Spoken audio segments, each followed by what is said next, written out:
Long, long ago, there lived a little princess with raven black hair and skin so white and fair that everybody in the kingdom called her Snow White.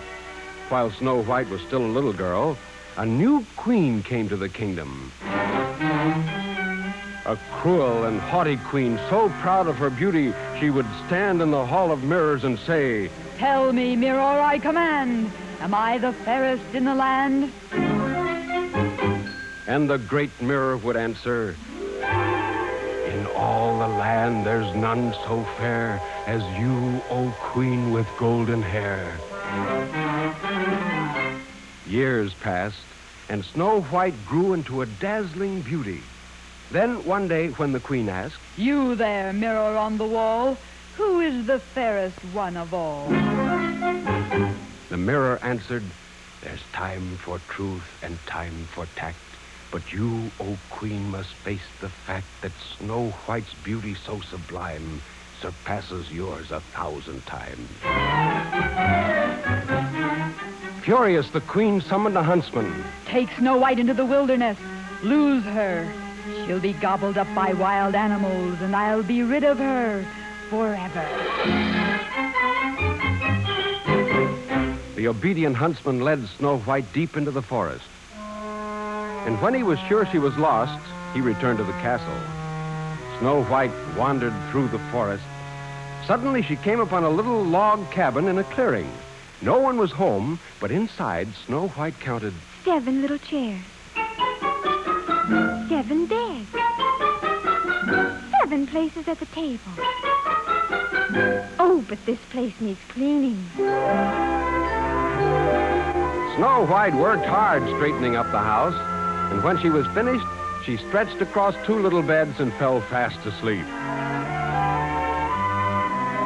Toward evening, when the sun was setting, some little men came marching down from the mountains where they dug all day for gold in the mines.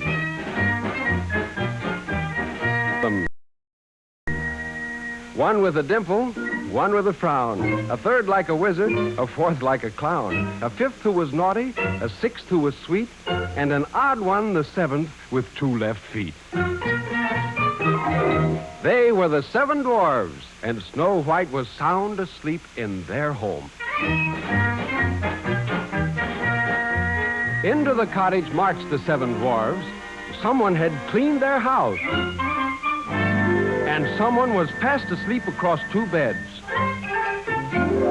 Just then Snow White woke up and rubbed her eyes, and the first thing she saw was 7 little men standing round her. Oh! Quickly, Snow White told her story. So you see, that is why I must hide from the wicked queen. All 7 dwarves were so taken with Snow White that they decided she had to stay with them. Oh, thank you. And I'll cook and keep house for you. Meanwhile, back at the palace, the proud queen, thinking she was rid of Snow White, paraded before the mirror. "Now then, mirror on the wall, am I not the fairest of them all?"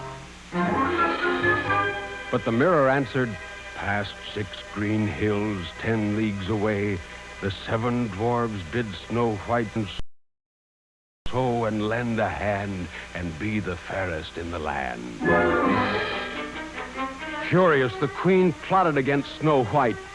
Disguised as a beggar selling apples, she journeyed across the 6 hills and finally came to a little cottage where Snow White lived. Please, Snow White, buy an apple from a poor woman. Why, yes. Pick out one for me. My dear, take this big red one, especially for you. The queen had dipped that apple in a secret potion which made a person fall asleep and sleep forever and ever until a prince came and kissed the spell away. Snow White bit into the apple, swooned under the potion spell, and fell fast asleep. Chuckling, the queen hurried back to the palace.